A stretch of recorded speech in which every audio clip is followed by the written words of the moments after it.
आज एक ऐसे शख्स के बारे में हम बात करेंगे जो इस दुनिया में नंबर 1 पे आता है अमीर इंसान। वो है एलन मस्क। साउथ अफ्रीका के शहर विक्टोरिया में 1971 वो पैदा हुआ है। उनके वालिद साहब साउथ अफ्रीकन थे और उनकी मदर, उनकी वालदा अमेरिकन थी। उन्हें कंप्यूटर चलाने का बहुत शौक था। 10 साल की उम्र में उनको पहला उनका कंप्यूटर मिला जिसमें उन्होंने इतनी कम उम्र में कोडिंग प्रोग्रामिंग करना शुरू की।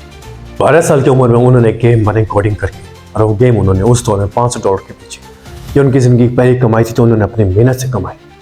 1989 में वो कनाडा चले गए यूनिवर्सिटी ऑफ पेंसिल्वेनिया में अपनी स्टडी पूरी करने के लिए। उनका ये कहना था कि मैंने जो खुद को आगे ज़िंदगी में बढ़ाया वो 3 चीज़ों की वजह से, 3 चीज़ों को लेकर मैंने आगे बढ़ाया। वो इंटरनेट, रिन्यूएबल एनर्जी और स्पेस ट्रैवल। इन तीनों चीज़ों की वजह से वो खुद को आगे लेके जा पाए। उनका ख्वाब था कि इसमें मैं आगे खुद भी बढ़ूँ। एलन मस्क जानते थे कि वो एक अमीर इंसान बन सकते हैं, वो एक अच्छे बिजनेसमैन बन सकते हैं। उनकी कंपनी थी, उन्होंने उस कंपनी को पेपाल कंपनी के साथ ऐड किया, उसके एक पार्ट बने 2000 में। ठीक 1 साल के बाद पेपाल कंपनी को CEO चेयरमैन बन गए। सब लोग जानते पेपाल एक ऐसा ब्रांड बन चुका है जो ऑनलाइन ट्रांजैक्शन के तौर पर इस्तेमाल किया जाता है। अब वो बिलियनर बन चुके थे।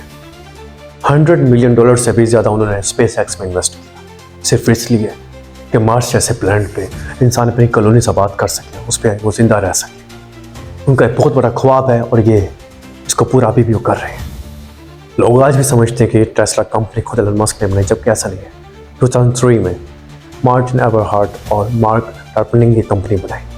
ठीक उसके 1 साल के बाद, $30 मिलियन एलन मस्क ने इसमें इन्वेस्ट किया, और उसके ठीक 4 साल गुजरने के बाद वो इसके CEO चेयरमैन बन चुके मुकम्मल तौर पे इसको खरीदने के बाद। अब कंपनी तो खरीद चुके थे टेस्ला, लेकिन उसके 1 साल के बाद उन्होंने नोट किया कि कंपनी तो डूब रही है, काफ़ी नुकसान होने हुआ। अब उन्होंने फैसला किया कि मैं इसको अब स्टॉक मार्केट में मैं इसको ऐड कर दूंगा, लिस्ट कर दूंगा। 2010 में उन्होंने ऐसे किया, अपनी टेस्ला कंपनी को स्टॉक मार्केट में उन्होंने लिस्ट कर दिया। स्टॉक मार्केट एक ऐसी मार्केट होती है जहाँ पे बड़ी बड़ी कंपनीज ब्रांड अपने शेयर्स रखती हैं, जैसे एप्पल, अमेजोन। अब इसमें होता क्या है, जब मार्केट बहुत ज़्यादा स्लो चल रही होती है, जैसे लाइक कर लें कोई भी कंपनीज का मैं नाम नहीं लेता, कोई भी कंपनी बहुत ज़्यादा डाउन पे जा रही है, लोग क्या करते हैं, सस्ती चीज़ तरीके से खरीद लेते हैं, उसके शेयर्स खरीद लेते हैं, और जब मार्केट ऊपर जाती है तो वो बहुत ज़्यादा प्रॉफिट में आ जाते हैं। कहानी में तो असल ट्विस्ट तब आया जब कोविड-19 का टाइम शुरू हुआ। एक ऐसा बुरा वक्त, एक ऐसा बुरा साल जिसमें कई लोगों ने अपनी जॉब से हाथ धो बैठे, कुछ लोगों के कारोबार के बिजनेस थे वो ख़राब हो चुके। लेकिन टेस्ला कंपनी के लिए ये साल बहुत अरूज पे था। 14 जनवरी 2020 एक ऐसा वक्त, एक ऐसा लम्हा, एक ऐसा टाइम जिसमें टेस्ला को बदल दिया। उसकी ओपनिंग जो प्राइस थी वो थी $17, लेकिन उसकी क्लोजिंग प्राइस $854 थी। टेस्ला जो कंपनी है वो आज टॉप 10 में उसका नाम आता है। 2020 में उनकी कंपनी टेस्ला 720% राइज कर गई। तकरीबन 2020 में अगर हम बात करें तो $150 बिलियन से भी ज़्यादा उन्होंने वहाँ से हासिल किया।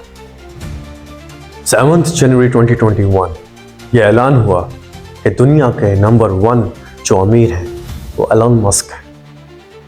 अगर एक बिजनेसमैन अगर एक दिन में मिलियंस का प्रॉफिट कर सकते हैं तो वो एक दिन में बिलियंस का लॉस भी कर सकते हैं। हर बिजनेसमैन की खासियत होती है, उसमें सब्र होता है, उसमें बर्दाश्त होता है, तो वो बहुत मेहनत करता है।